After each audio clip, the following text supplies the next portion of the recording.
personally, but David's asked us to think about what we think we are praying when we pray, "Your kingdom come," in the Lord's Prayer. And I guess I'll start the conversation off by saying that a couple of weeks ago, my wife, Carolina, was saying, "I've realised how serious it is to pray, 'Your kingdom come,' what that implies." I wonder what you think. I guess praying your kingdom come, you're praying for the resurrection, basically Jesus and going to God's kingdom in heaven. That's why I say that. And it's almost like a natural consequence of living in a broken world that you look forward to when it is no longer broken. So praying for things to be better, to be with God.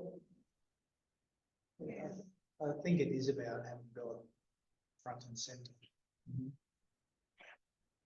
The notion of the kingdom come is about that sense of change, the broken world. I guess I'm sort of also going back to when Jesus had shared the prayer, that it was very much a Jewish focus, historically speaking. Sure. Not necessarily realising that, the promise shared with Abraham about it being for all nations had been lost. Okay, and so there's a sense in which praying your kingdom comes is a fulfillment or a restoration, Yes, of a situation, of a universal. That's right. universal situation, something that covers all people. Yeah. So we're just answering the question, which is at the top of the sheet. We've had a technical dilemma, and I don't want you to fix it. Okay? What does it mean to pray your kingdom come? So far, Helen hasn't answered. I'm not disagreeing with all of It's fine. It depends a little bit on which side of the line you're on, doesn't it?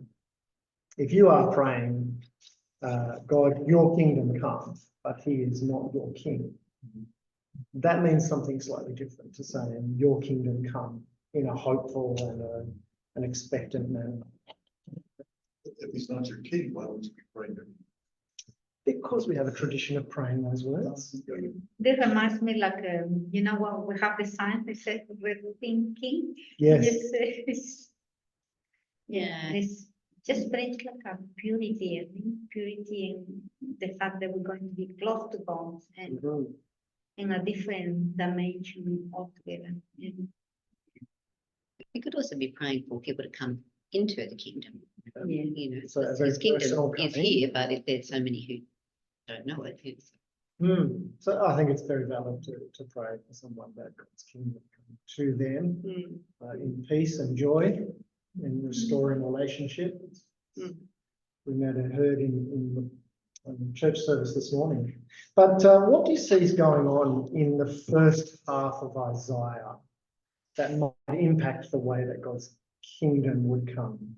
What's happening in the first part of Isaiah, chapters 1 up to 39. So he initially talked about destruction or calamity, visiting, but then at the end of it, he tells you there's a restoration. There's a But twist I at the end. guess it's the initial people are in trouble. When in trouble. Now it's But it's also a cyclical issue that's going on with empires coming and going. I mean, I did find, I'm only up to about chapter 20 or thereabouts. I know I've got 40 on to go. But it was fascinating just, was it 16, 17, where you had Assyria, Syria was in Egypt and Israel all seen as one. Yes. And I thought, that is a fascinating reflection. So there's this starting point where God is talking particularly to Israel, and particularly the leaders in Israel, and it's a very pointed conversation. It presents like a court. Yeah. Sitting, and an accusation being laid. These are people who don't want the judge to come at this moment in time and judge them. And then it spreads out to the other nations. And as you say, it's not just a single historical event. It is a cycle in human history and very much has a historical element. And that cycle ties in two of the great nations of the time, or of the times actually, because they're not the same time. And they're both super kingdoms of the time, like the superpowers. And it just says the same thing to them. And Israel is framed in that same situation. You're in this cycle. Yeah. What else? What else would you expect if the kingdom came in the first half of Isaiah? Quite doomed.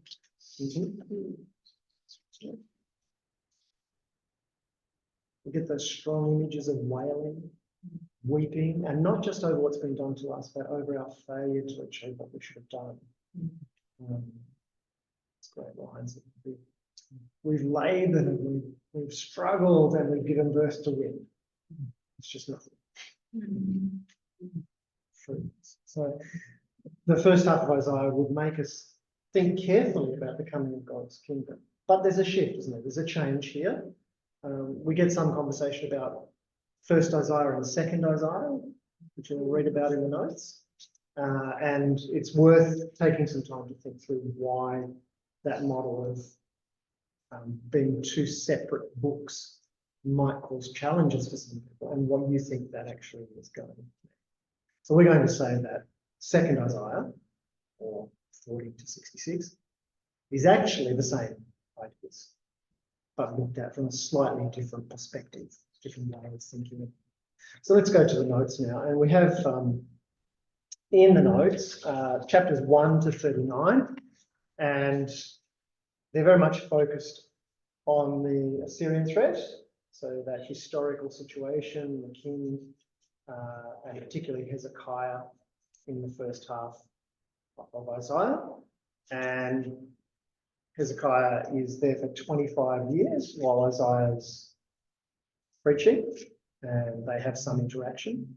And then we get to 40 to 66, and we're talking mostly about the Babylonians. So Assyrians on one side, Babylonians. Yeah. And when we get to these chapters, we're looking at the destruction of Babylon, the destruction of Jerusalem, and then the exile in Babylon, where the people of Israel are taken away, or at least a group of them are taken away to Babylon. Some remain in Israel in that geographic region. And then ultimately, people from Babylon come back and re-establish the temple and the structures of rulers in Israel, although it never is returned to what it was before. Okay, so we get this mention of the split of the two sections, and we think that what's going on is that the second part of Isaiah is really more of a general overview than looking at specific historical events. And we think that what's going on here is that Isaiah is giving this, it's the same Isaiah giving this other perspective on the same events rather than someone else later writing. So what we want to see is that this is the same message, the same God, same Isaiah talking. And what shifts we see are not going to be explained away easily by saying one was written before the exile and the other was written after the exile, looking back on it. You know, this movement that says it's easy to write prophecy in retrospect. It's not prophecy then, is it? And this is what it comes down. It comes down to a particular view of prophecy. If we think that no one can know what's going to happen in the future, then prophecy can't be about what's future. It must be trying to explain the past and pretending that I'm telling you this before it happened. Yeah. But if we can take account of the fact that scriptures abound in references to the supernatural power of God, then we see that that perspective on prophecy is actually very limited. And it's a very humanistic, rationalistic perspective on prophecy that limits our ability to understand what Isaiah might actually be saying to us, what the message that's coming from God is actually meaning for Israel at that time, and then for us later on. So there are indicators here that are historical indicators, and they're very detailed, but we can't explain them away by a historical model that says Isaiah is written in two parts because it's two different people. It's much, I guess there's a principle of interpretation that says that sometimes when we have a difficult thing to accept in our interpretation of scripture, that difficult thing is actually the better option because it's harder to explain it away. And even though that causes us some consternation with how can we accept that that's true, it's better to sit with that discomfort than to just write it off and say that's not what's going. So does that then fit into the argument that we have a complex God who works outside our understanding, and that's the way it is? It is the right humility of saying that we don't know everything that God knows or how he works. And how it's done. Yeah. It's a bit like, going back to Genesis and explaining creation. I wasn't there, I came to the full account. And being okay to say that.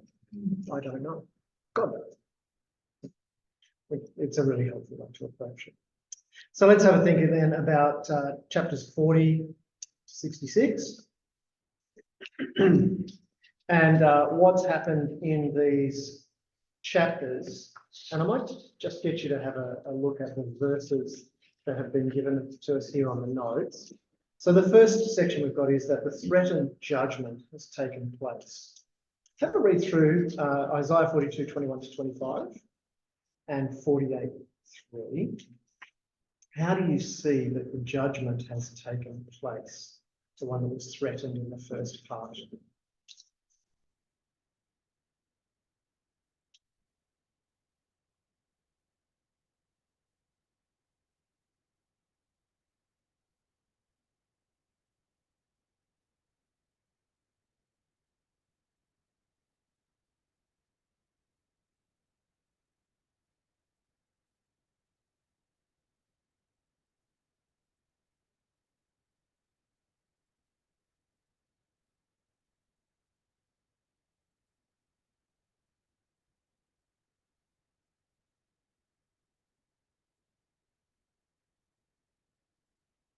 What do you think?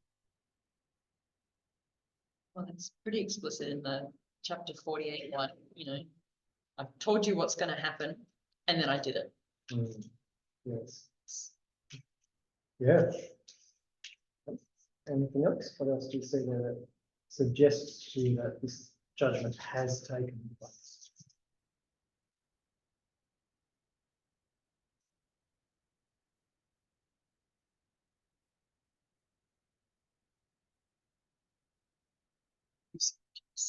The use of the past tense, it really is there, isn't it? Yeah. And if you look right in the middle of verse 22, they have been made loot with no one to say, send them back. Back from where?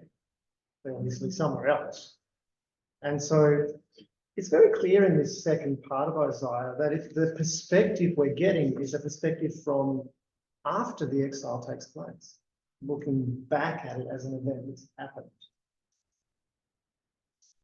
Now, of course, Isaiah was not time traveling and he didn't live over that 150 years or so. He was writing at a time, we believe, prior to these events. So the retrospective on these events is almost a reaffirmation of the certainty of them taking place. The confidence with which Isaiah can say these things suggests that he sees them as good as done, and in detail. So what about Isaiah 48?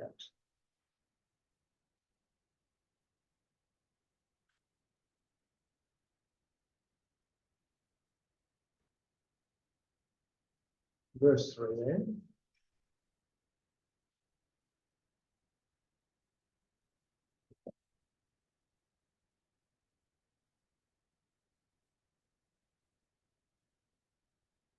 So these are all actually on the worksheet. Yeah. Just checking that they actually say what's in the Bible. Well done, Lewis. That's what we need to do. Sorry, what was that? Well done checking the Bible to make sure there's. Yeah, no, I didn't I was realise looking it at afterwards. Yeah, me too. I thought it was a commentary that I was having here and I had to. I mean, it's obviously the conviction that it's going to happen. Verse 3 that comes out. I mean, it's interesting that for Isaiah to have that clarity of thought. I'm not sure I had that with narrative. Perhaps if you were divinely inspired, you would have that kind of clarity. Yeah. And But is the I Isaiah or is the I God speaking? that's right. Yes. Because I mean, it's I acted, so that Yes. Yeah. Now, what's happening there that lends certainty, a sense of it being true? That first person use by Isaiah speaking as God. He's got that personal interaction that gives him the conviction. So he speaks the words of God. And this, you'll have noticed as you read through Isaiah, there's this interchanging between Isaiah's voice and God's voice all the way through. Quite easily slips from one to the other without you noticing. But the certainty here is that God has done it. I did it. It came to pass. So from God's perspective, all of this is very certain because it's his work. He's warned his people and he's acted. And so if you keep that at the back of your mind, what does it mean when you ask God to bring his kingdom? What are the implications of God's kingdom come? Let's move on. So Cyrus has become the leader of the Babylonian Empire. They become the Medo-Persian Empire at this stage. Cyrus is a Persian. And you remember the story where he sends some people back from the remnant who are reserved in Babylon. They return to Israel to restore what is the expectation, the national focus on the temple particularly, but also on waiting for the king to arrive, preparing for the king to arrive.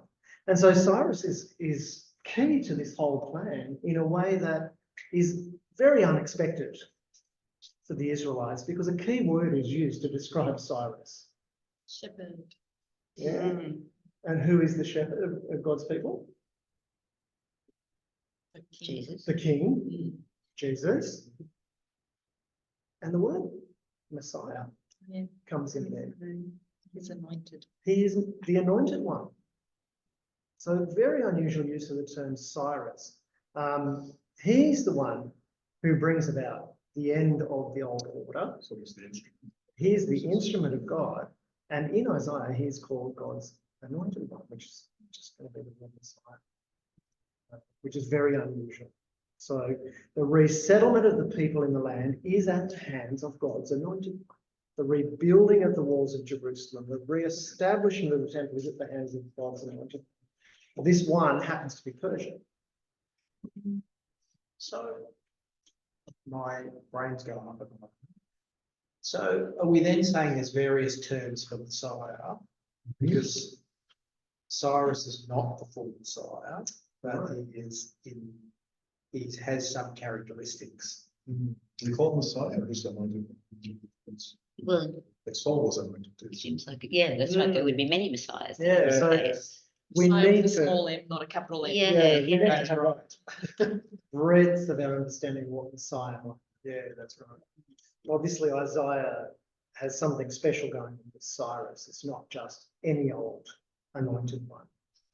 And the question would be is whether Cyrus would have seen himself in that type of light where Jesus certainly did. I think that Jesus holds that to one side for a long time. You won't come Yes. at that term. Yes. For a long while for his ministry as well.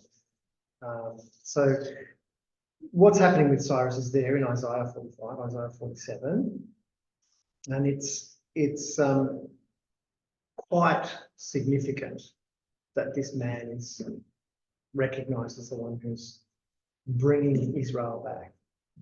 Yeah, that he has this position. But that wouldn't be an unusual, I don't think, that people say they're with God using other people, not necessarily their background, not what you were saying. Using other people as instruments to bring about as well. I mean, would that be something they would see that? Not common, but just not unusual. I think they would see that as unusual. They would see that. So. Yeah, certainly you could probably go back through the Old Testament, identify people who are not clearly of God's people. Yes. And if you look at the beginning of Matthew, you'll get Like that in Brady. the genealogy. Okay, I was just thinking in retrospect though, it's not occurring. But I think that aside from this particular usage, it would be hard to find someone who's restoring God's people who've been taken away from the land, being recognized as God's anointed one. It's quite a shocking thing to hear, and probably would have been quite shocking in that day. And then if you look at the conservative Jews of Jesus' time and their reactions to those who are non-Jews, you would find it would rub against the grain. In a sense, I was saying maybe in retrospect. Yeah, It seems on more obvious that it wasn't. I think in retrospect, from a Christian perspective, it seems a little bit more obvious and easier to understand. But there are so many things in Isaiah that are very difficult to understand unless you have that framework that we get through the apostles explaining Jesus to us. I think this would be something very strange and difficult to handle. So how long will it take to pick up on that theme after the event? I still think people are wrestling with it at Jesus' time. Yeah. Because you're picking up on the historical context of God being in control and using things for his purposes. Yeah. Yeah, when does the penny drop? I suppose that would be your question. Have a quick look through some of the epistles in the New Testament. Yes. And how many Jews are wrestling with even the inclusion of Yeah. non-Jews in this salvation, to then include Cyrus, Yeah. king of Persia. That's still going to be a hard step. Which is interesting because Ken made the comment today in the sermon about, three of the Gospels highlight Zacharias' reference to Messiah coming along. Yes. Where that was then drawing the connection back to the past prophecies. Yes. But until those three gospel writers do that, Yeah. who paid attention to Zechariah? Yeah, that's right. So what? Everyone rode him on a donkey, unless they were a conquering king. Yeah. and so seeing it stand out is really that we've been told to see it stand out. Let's move on. We'll get to the discussion. It's quite a few pages of notes here, and we'll get to the discussion of who this servant king is in the centre of this section and what that means. So these chapters are mostly concerned about God's punishment coming to an end, people being restored, Jerusalem being rebuilt. It's presented in such a certain way that the past tense can be used comfortably. It has been done. It's been done because it's God who's done it. God's brought an end to the punishment of his people. Yeah. He says the time is coming when this is over. It's now. He says that it's actually from his hand, regardless of their repentance. So Isaiah 43:25, I blot out your transgressions for my sake. So God's choice is key in this, not them earning this in some way. It's not like those who were in Babylon worked hard enough that they deserved to go back. No, God had this planned and he did it. And the accusation actually comes from them there that somehow he's forgotten them. Somehow they've gone through all of this because he's overlooked them. But he turns that around and he says, no, how could I forget you? And he says, this is actually part of what I've told you will happen. You chose to go ahead with it. But the fact that I'm bringing you back, the fact that I establish you is the sign that I have not forgotten. I have not neglected you. And that's where he introduces the idea of the servant that we're going to talk about in a minute. And the servant has these characteristics, which are quite unusual when you think about a coming king. Certainly not things we would ascribe to Cyrus the Persian. The humility, the being rejected by his own people, being persecuted, and then humiliated in his death, but also being exalted in his death, being raised up at that moment. So all of those are quite confusing things to look at. Let's just think about those for a minute. What does it mean here, Isaiah 42, verses 1 to 4, that he is humble?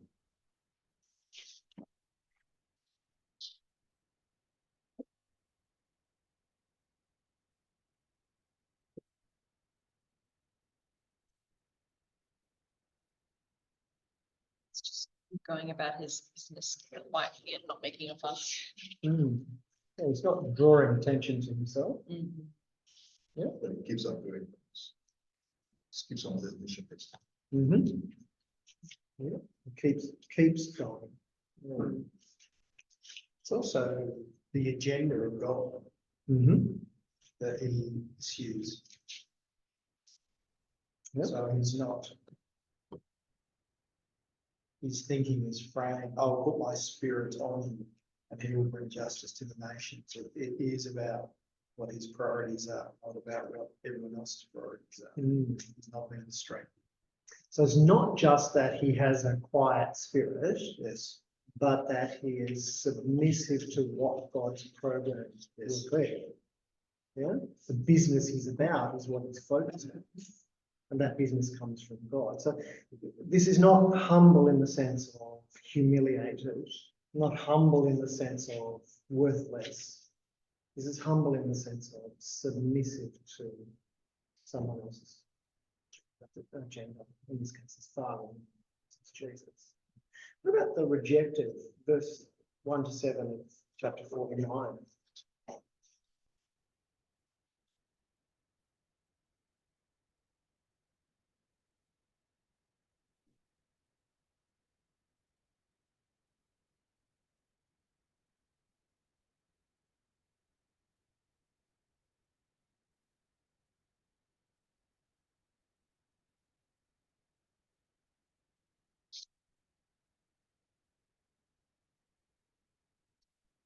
What's the character of that rejection?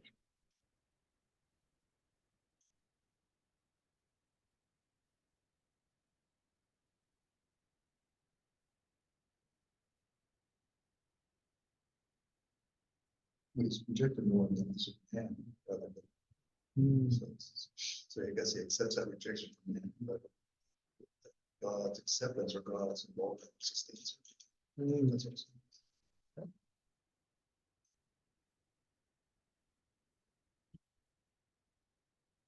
It's a hard slog. Can I tell you? It's not easy. It says that for I'm honored in the eyes of the Lord, and God is being my strength. So because he's faith in God, he's able to withstand the rejection. Yep. But he says in verse 6, it is not too small a thing for you to do to be servant. No, he Not says too it's small a too thing? small. It's too It is, oh, okay. It's too small a thing for you to just do it for Israel, so you have to do it for the ends of the earth. Yeah. So in a similar way to the fact that God's judgment is actually his restoration plan, the servant's rejection is actually the way that everyone else gets in. By being rejected by Israel, everyone can be included. Not enough to go to that. Yeah, just something like that, right? Okay. What about the persecution that this servant suffers in chapter 50, verses 4 to 9? What's the key element of that persecution?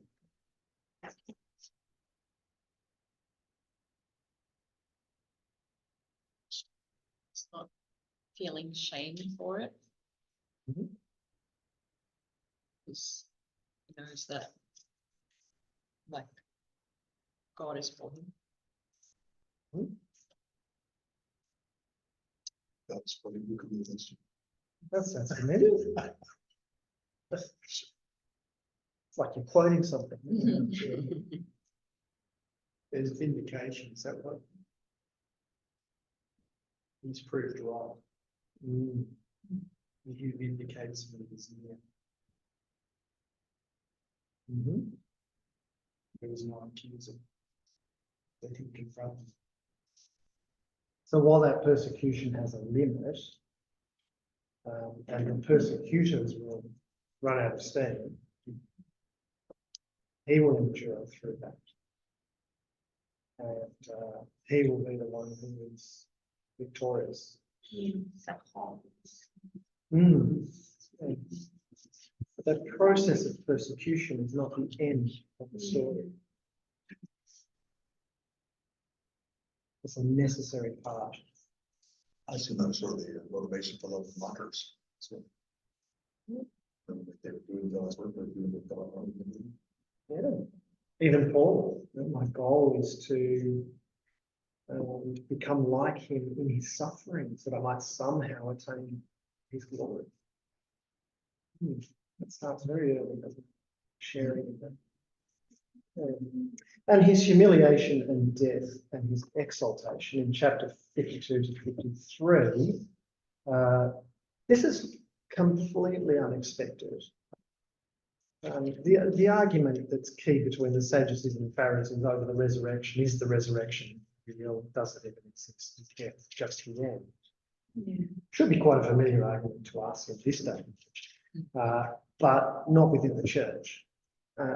What's remarkable about this is that it is through his humiliation and death that he is exalted on high. It's almost as though he's enthroned by dying. And that is really confusing. How can that be? Unless we have the image of how Jesus is enthroned on the cross, he's raised up and crowned. Well, it just doesn't make a lot of sense of itself, like a lot of Isaiah seems not to, when you sit and look at it at face value.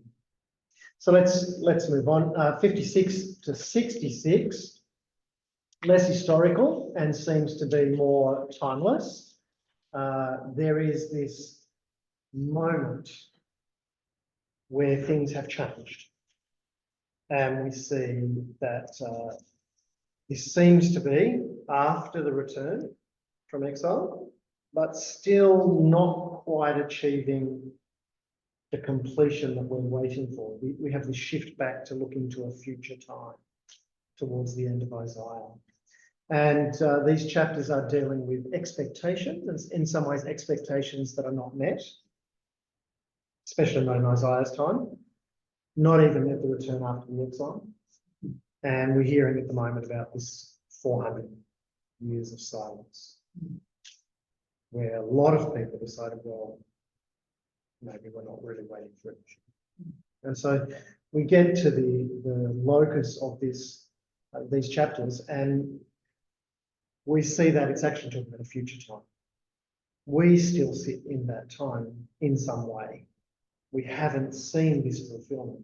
And there's a really nice nexus there, isn't there, between the end of Isaiah and the end of the New Testament. We see very similar images at the end of Isaiah and at the end of Revelation. The new heaven and new earth. That is when John the Baptist comes in. John, at the end of that. At the end of Revelation is the new heavens and the new earth, God's kingdom, completely real to us. And so what we seem to see at the end of Isaiah is the same promises of heaven that we see at the end of Revelation, at the end of the Bible. And even the same language is used, some of the same ideas. The images of peace that are there, the images of restoring all things, the images of people coming in together to Jerusalem, to the city of God, And in Revelation, of course, it's the heavenly city. Mm. God providing for all of their needs, living at complete peace with one another and with God. All of these things are common to the end of Isaiah and the end of Revelation. So in a sense, we are still looking forward to the things that the people of Israel are looking forward to at the end of Isaiah. And we sit in that age at some point. So chapter 60 to 62 are the focus here of the notes. And you can see the exile's over, the people are returning, the city will be rebuilt. And who's rebuilding it? In chapter 60, verse 10. Foreigners. Yeah. And in fact, the reference goes on to say the foreigners will carry the people of Israel into the city.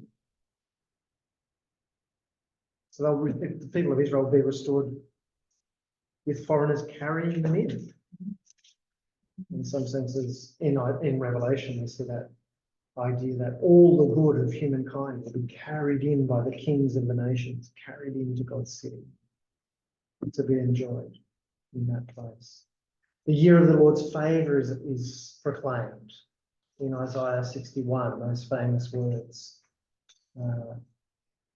We get the restoration of the priests, but in this sense, it's the nation of Israel become priests to all the other nations to intercede between God and his people, the people that he has made. And we get a new name given to Jerusalem, to Israel, and names that talk of abundance and fruitfulness and blessing. And that suggestion of marriage being that way, a symbol of what God is going to do. Sorry, Lewis, you had. I was just going to actually ask for an interpretation of foreigners. Yeah. And what is the reference there? Foreigner in this sense, Yeah. in Isaiah, Not Israelite. not in Israelite, not in Israelite. Yeah. Gentile. A Gentile might be the way to do it. Cyrus and Co. Yeah, so Cyrus would be, it's very strange, isn't it?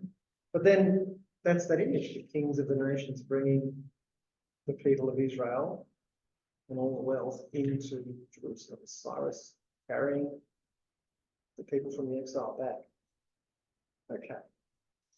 So anything that you think is worth commenting on, a question that you'd like to ask? Just that when Isaiah wrote about Cyrus, Mm. it was well before Cyrus. Mm. So when Cyrus came to power, would the people not have known Isaiah? And would they not then have thought, here is the Messiah that Isaiah spoke about? Or were they just not aware of It the begs works? the question of whether they had Isaiah's writing to be able to know. Mhm. And would there be other prophets that are maybe preaching against Isaiah's interpretation? And there are, plenty of records of prophets who said opposite things. Yeah. So Jeremiah, we'll see Jeremiah talks about don't listen to them, telling you peace, peace. It'll be okay. And then again, when you're in exile, don't listen to them saying fight, get home if you can, try and struggle against them. Settle down, work hard, prosper the nation. I was not concerned about this. It seems the issue seems to be that Isaiah or Jeremiah were preaching at the time. They're really not. People aren't really aware of their import. Yep. Until later on. Things start Okay. happening. So in two ways. One is whether that prophecy is well available to them at the time. And the other is all of those dissonant voices at the time. There were other voices saying the opposite. And so did they stand out at that time? Or in retrospect, do we have Isaiah because it lasted the test of time? So people are naturally to hear what they want to hear at the time. So but they can't really like today. So a politician, whoever it is, tells you we'll have peace and prosperity. Another one saying you can't do that. It's very dangerous. Many voices. So Because I was trying to see whether both Ezra and Nehemiah understood things in context, because they were there, set after, Yeah. Yeah. And so when you go and look at those historical books again, it's worth thinking, where are the words of Isaiah in this situation? But then we get the post-exilic prophets as well, and we'll come around to deal with that in due course. So Jeremiah, post-exilic coming at the moment. Not everyone's got Isaiah, besides which we've got commands to hide these words. So we have to keep that balance. Okay, sorry, remind me. Hide these words, as in keep them in your hearts. And put them in a scroll and put the scroll in a jar and seal the jar. Yeah. So whether they happen or not, yeah. we have a question mark. Okay. The people are worried. They're concerned about all of this. They feel like God's promises are not being fulfilled. They look to see if God is engaged. They remember that they are sinners, and they pray that God will fulfill his promises to preserve the remnant, even as he's judging others. And then we reach this point in 65 where God says he will renew all of creation and not just Israel. It sounds a lot like the way that we live now. We feel like sometimes God's forgotten us. We long for God to restore the kingdom. We long for him to reveal his promises, to make them true. And we like to think we're part of the remnant. We see ourselves as part of the remnant in a big way. And yeah, this is very much feels like they are in a situation that we can understand. So similar to the elect. Yes. Remnant. Yeah, remnant and elect are two words that go within the same field. Understanding. So we turn the page. We're on page 4 of your notes now. Did you have a question, Luke? Look, I guess I'm sort of challenging the remnant aspect in our time and space, because God is not silent now. He's actually, there are people that are coming to him. Yes. And I guess that's where we can lose sight of the fact that, you know,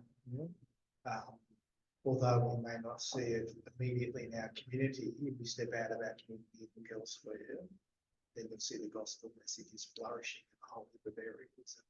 That should be a sign for us that things are happening. Yeah, I certainly did not want to say that. We should despair that God is working, but there are times at a personal and a corporate level where we wonder what God's doing. Yeah. Even when the ABC starts quoting that, you know, Australia's religious focus, Christianity is on the decline and all the other religions are on the rise. And going, oh yes, what type of stats are you looking at? Because that was a quote, I think, Friday, so that's where I was intrigued about. Speaking of dissonant voices. But also, like, that's just based on self-reported data as well. So people who may have, like, nominally. Bureau stats, yeah, So that makes sense. You have to Yeah, I'm know Christian because my whole family is to Christian now. identify It's likely. how long are these stats from, where they come from. But Yeah, you, well, that's the Australian survey that, you know, the last 5 Church years. life survey. By the Yeah, church yeah, license. yeah, that's where they're sort of generally espousing those. Well, types of the stats. Bureau of Statistics is from the census. Yeah, that's right, so that's 21. Okay, so where do we end up? We end up with this vision, Isaiah 66, verses 12 and 16. This is what the Lord says. I will extend peace to her like a river, the wealth of the nations like a flooding stream. You will nurse and be carried on her arm and dandled on her neck. As a mother comforts her child, so will I comfort you. And you will be comforted over Jerusalem. When you see this, your heart will rejoice, and you will flourish like grass. The hand of the Lord will make known to his servants, but his fury will be shown to his foes. See, the Lord is coming with fire, and his chariots are like a whirlwind. He will bring down his anger with fury. and he's rebuked with flames of fire. For with fire and with his sword, the Lord will execute judgment upon all men, and many will be those slain by the Lord. Angry at them. What are we praying when we pray, your kingdom come?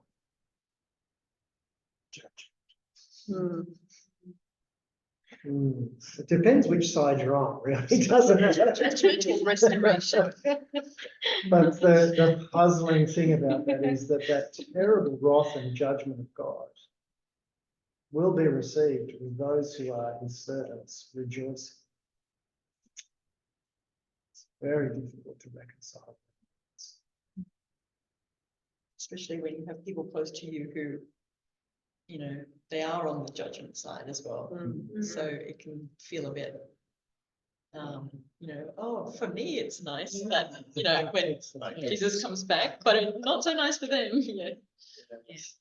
So it's something we should pray with sincerity, I think, but with sobriety as well. To be serious about those words. They're not just a traditional phrase to try out. Until kingdom come, means something serious happening. But the crux of it all is really the servant of God, the one who has been anointed to bring about this point in time, the return of the king, the return of the kingdom. So let's have a look at that. Maybe we can just take a section each, just so we get through this table. Chapter 42, verses 1 to 4, and we're going to fill in this table. What are the key features of this passage? 42, 1 to 4. What role does this passage play in communicating the overall message of Isaiah? How does it fit? What does it add? And then where do you see allusions or reference to this in the New Testament? And no flipping open your use of the Old Testament and the New Testament commentary while you're looking at that. That's how I do it. But chapter 42, 1 to 4, who would like to grab those ones for us? Got that? Okay. Yeah, thank you. And 49, 1 to 7. Great, thanks, Lewis. 50, verses 4 to 9. Great. Okay. 52, 13 to 53, 12. Yeah, thank you. Right. So if we could go through those, and would you mind just grabbing one of those passages to have a look at and see what you think? So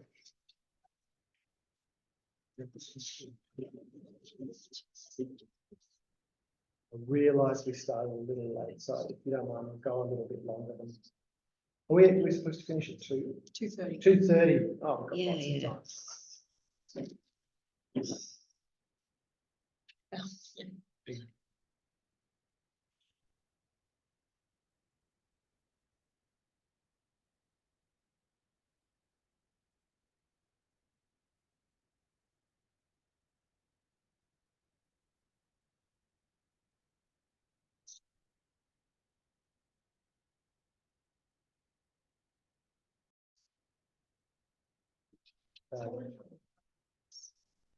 Now that we've got the tape running, 42, 1 to 4.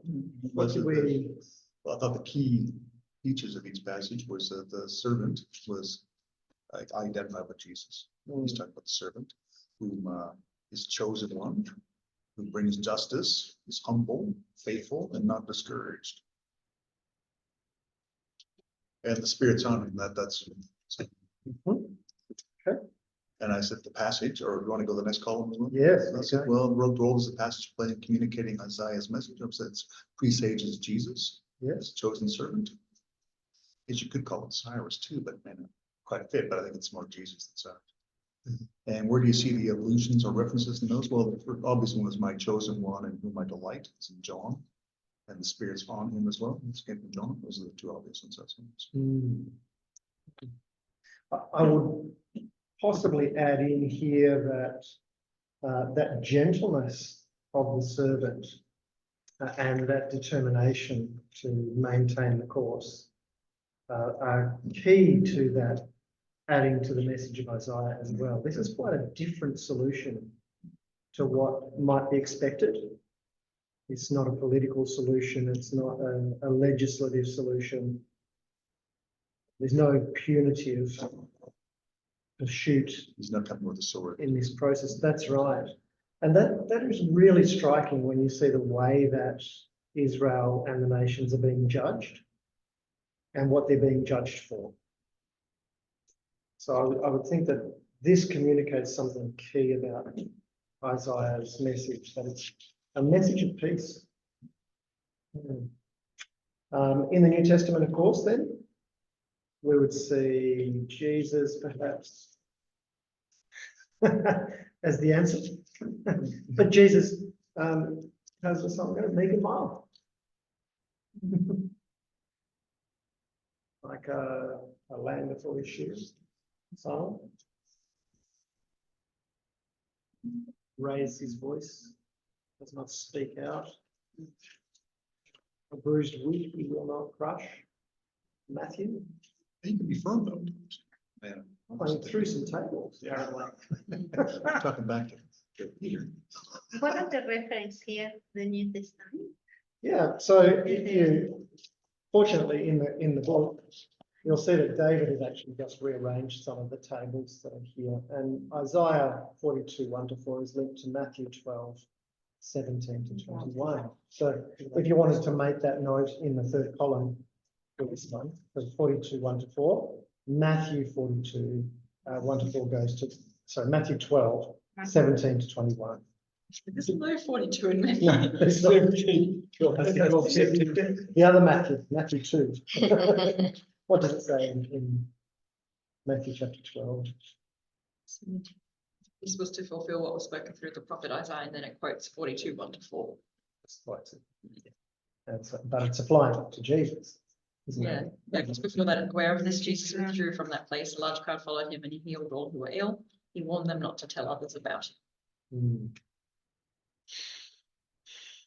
And so his gentleness is actually seen there in withdrawing from the crowds that are seeking his intervention in their needs, which is an interesting one. So it is good to check that context. Thank you for looking at that for us. And we will not necessarily draw a one-to-one connection. I know when I was studying Isaiah last year, it seemed natural to move to reading Matthew at the start of this year, because Matthew quotes Isaiah so many times and builds a whole image of Jesus based on Isaiah. Okay, anything else Thank you. that you would like to add into the first section? Oh, great. So we have this servant and 49, 1-7. What do we find out about the servant? Well, I guess the key features is for people to pay attention. So this is a bit of a profile of the servant king. It's a message that's going out to islands and distant lands. It identifies Israel, true Israel, as drawing or restoring its tribes. And it's also bringing, the ends of the earth, the message. And basically it's acknowledging that you will be, the servant king will be noticed and revered, and ultimately is the redeemer. Okay. But he's the rejected servant. Okay, so he's rejected, despite his gentleness, humility, determination to do what God wants. He's a rejected servant, and there's a key there, isn't there, that he is a servant not just to Israel. Yes, this is an international rescue mission. Not people from every nation they're rescuing, but rescuing people from every nation. And this is actually a reversal or an inversion, if you remember way back in creation to new creation. This is the inversion of the inversion. That We go from all of humanity in the fall. The relationship with God is broken. Now, this servant will come and restore not just Israel to relationship with God, but all of humanity will be restored to relationship with God through this servant. So this is a cosmic scale. This is very big. What does it add to the message? Well, we've got these nations that have been judged. Israel's been treated as the nations. The nations that Israel's appealed to and run to have been judged for their sin. Now God doesn't just say, okay, I'll rescue Israel, who were like the nations, but I'll rescue those nations as well. So on a big scale, cosmic scale, but also on the scale of Isaiah's prophecy. This is opening out beyond just those who are Jews. And anywhere in the New Testament that talks about stuff like this? Well, it's funny, I had a little stab with that actually. And when it talked about basically pre-birth type stuff, my mother's been spoken with the spirit type stuff, my mind went to Mary and Elizabeth hanging out, and you know, babies jumping beginning of Luke. within the type stuff. And then likewise Simeon, you know, who was looking at this baby and talking about the rise and fall of the kingdoms and what will actually happen. Great. Obviously, there's references to, you know, Genesis, the fall and the restoration type stuff. We are asking in that third column just about the New Testament. So how do the writers of the New Testament see this fulfilled in Jesus is the focus. And this I guess there's two things here. One, if you have a look in your notes on page 85, you'll see that it says here Luke 3, Luke 9, and the idea that the servant role suggests that Jesus is actually Israel, because the role of Israel to be the mediator to the nations. And they failed at that, but they'll be restored to that through Jesus being the mediator to the nations of God's blessing. And then the other thing I wanted to point out was that if you have a look at the questions at the end of this chapter, those questions there, I guess particularly question 3 in the last exercise on page 94, gets you to do this kind of activity to identify some key ideas that might come up in the exam. Once again, if you're planning to do the exam subject, the questions that are in the book are very helpful for focusing you on the concepts that will come up in the questions for the exam. Make sure you go back and have a look at those questions with this in mind.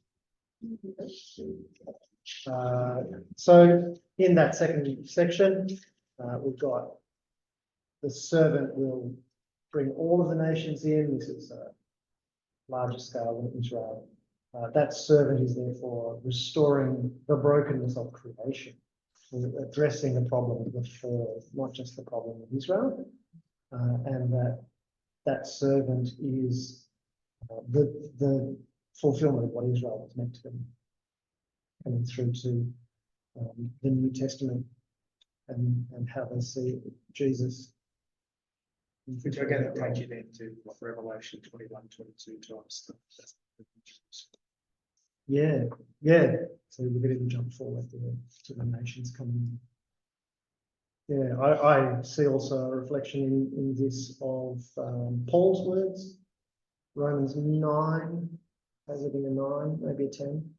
Not everyone who's called Israel is Israel.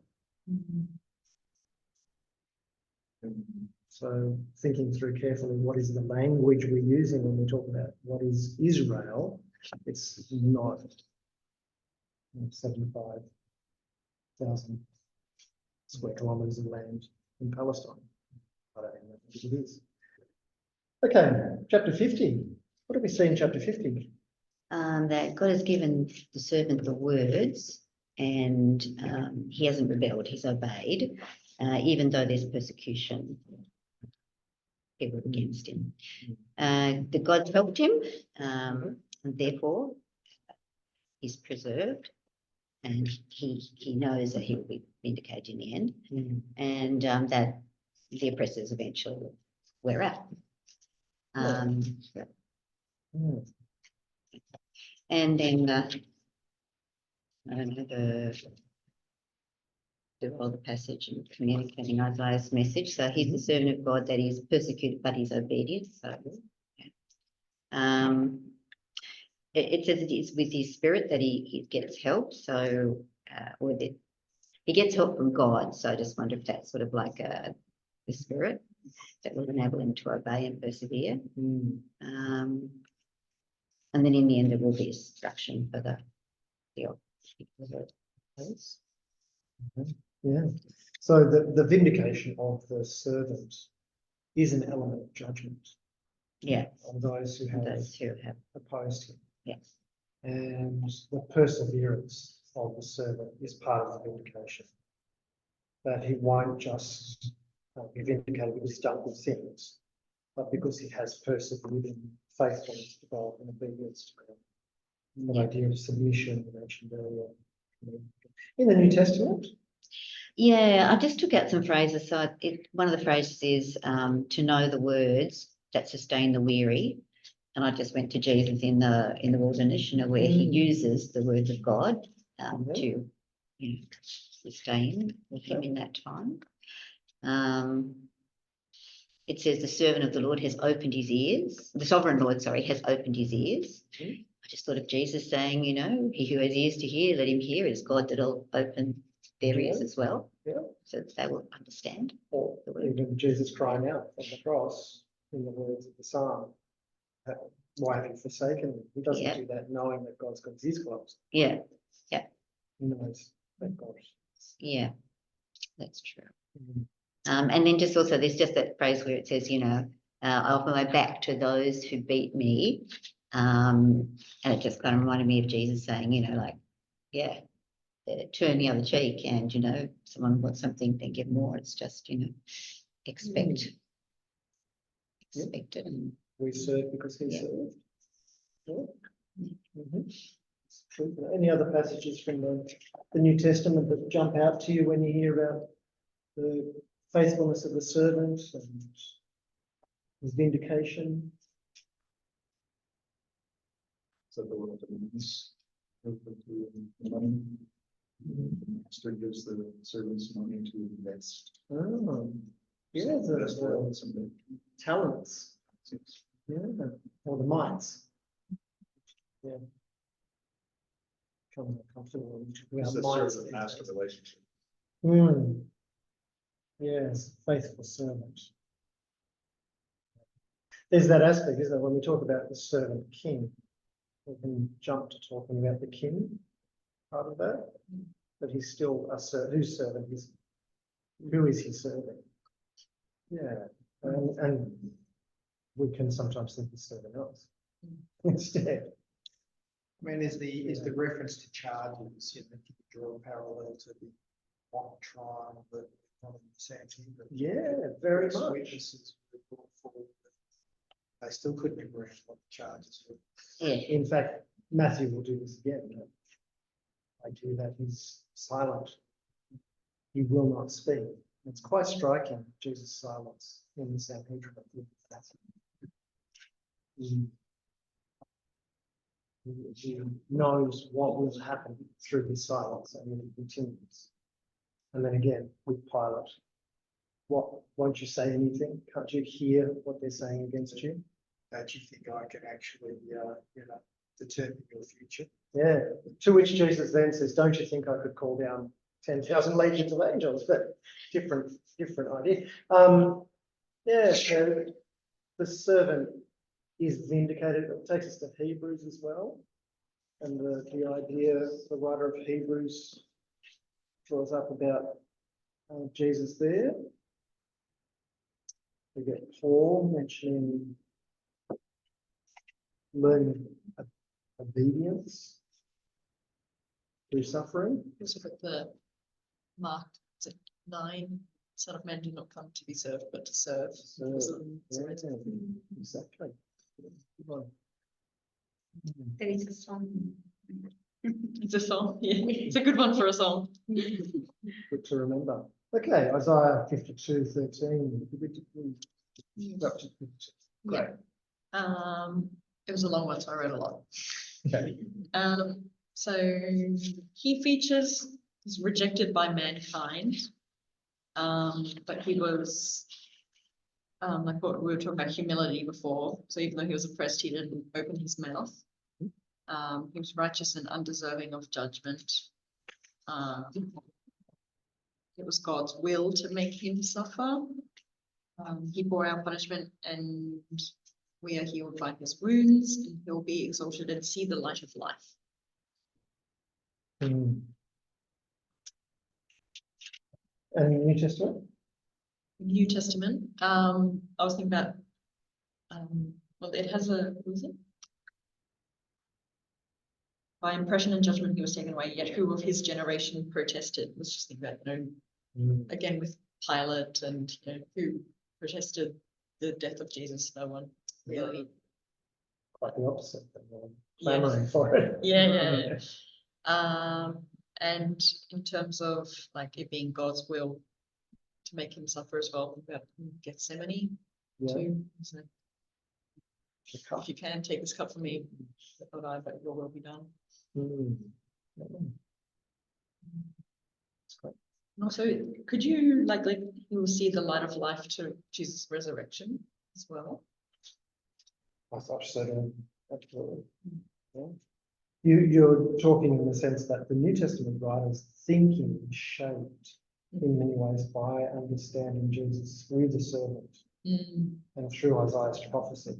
So not only do we understand the prophecy of the servant through Jesus, but that's because the writers of the New Testament understood Jesus through Isaiah. And that's, I think, totally right. It will come through in quotations, citations, paraphrasing, but also in the framework with which they communicate what Jesus is. So the whole idea that he took up our infirmities is there in his healing ministry. It's not just that he took up our sin on the cross. Okay, we're just about there. Gonna have a quick think about what does all of this mean for us? How will this change the way we think about the kingdom of God?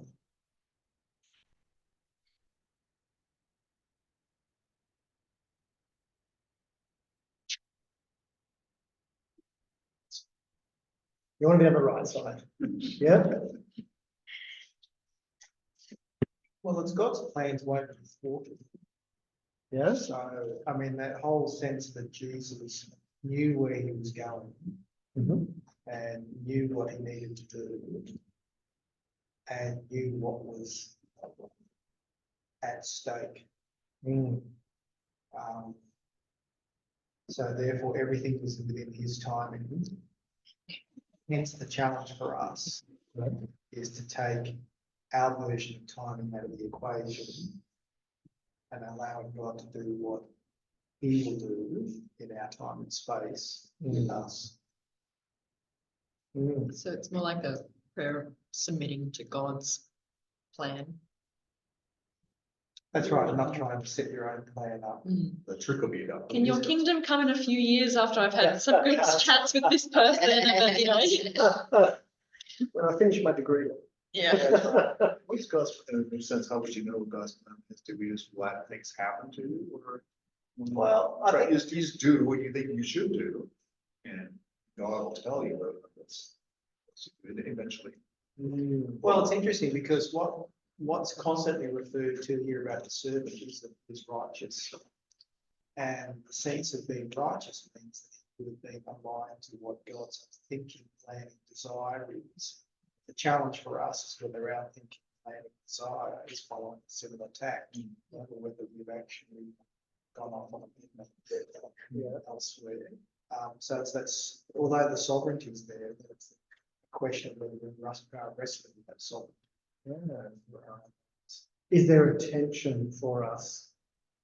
We feel if God's kingdom's got to come, then we need to do something to make that happen. Has anyone constant. ever tried to make God's kingdom happen in any way? Not a lot we can do. Well, yes, I'd say, should I be talking to that person about blah? Yeah. And the question, always runs in my mind, is this my time, God's time? What would Jesus do? Well, that's, what would you, if this is what you want me to do, Lord, how do I not miss the obvious, prompt? Okay. Are there any forms of attempting to make God's kingdom happen that might be precluded by the idea of the suffering servant? Maybe imitating how Jesus and God's perspective and living a life that is according to the will of God. So we'll be looking at certain characteristics in our life Yes. by the way we respond to our knowledge of God's kingdom being certain. And Jesus was quite certain. And he was humble. Being humble, and we have the He gentleness, was gentle. patience, love, and caring for each other. Yeah. I'd be opposed to some right-wing Christian groups who decide they're going to bring God's kingdom with the It would certainly. violent. Yeah. Yeah. And in fact, we get quite early Jesus saying, put away the sword. Those who live by the sword will. And even after Gethsemane, he's like, don't cut off that servant's ear, put Yes. your sword away. Exactly. So certain frameworks will be out and certain frameworks will be in.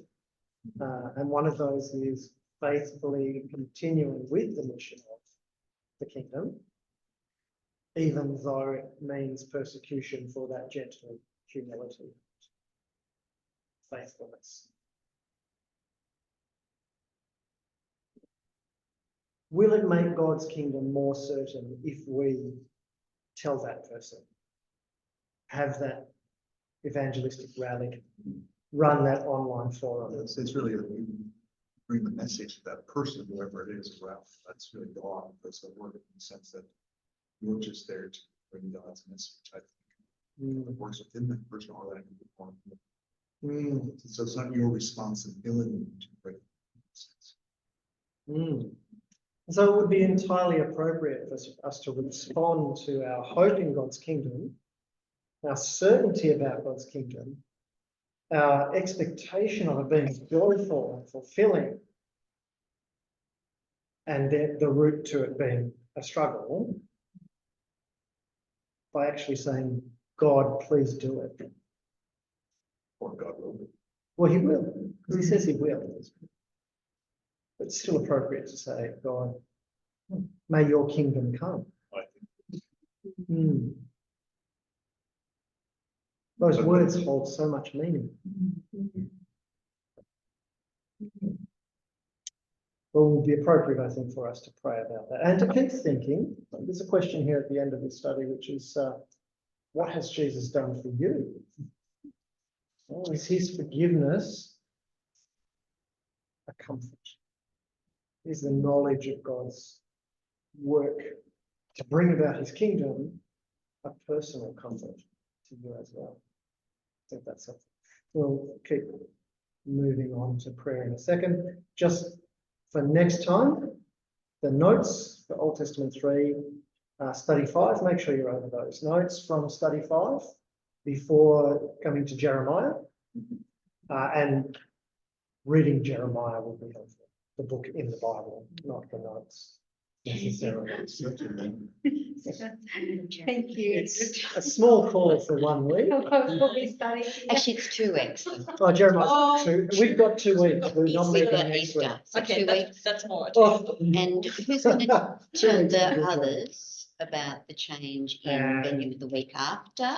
Do you, I will chase up communicating that. have you got access to the group? I don't know, but I will chase that. Okay, all right. We will, Because yes. in the end, I can do it. David's still trying to remote control.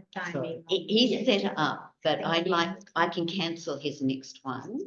I think I can. I don't know. He's set up a sort of I can actually get into the Zoom and modify, I think. But Yeah. the communicating that's. I might just have to go through the normal channel. But if you send me an email, I can send it out to the group, Oh, which thank will counteract David's one that he scheduled. Right. I can probably even pull back David's one that he scheduled, but I'm not sure about that.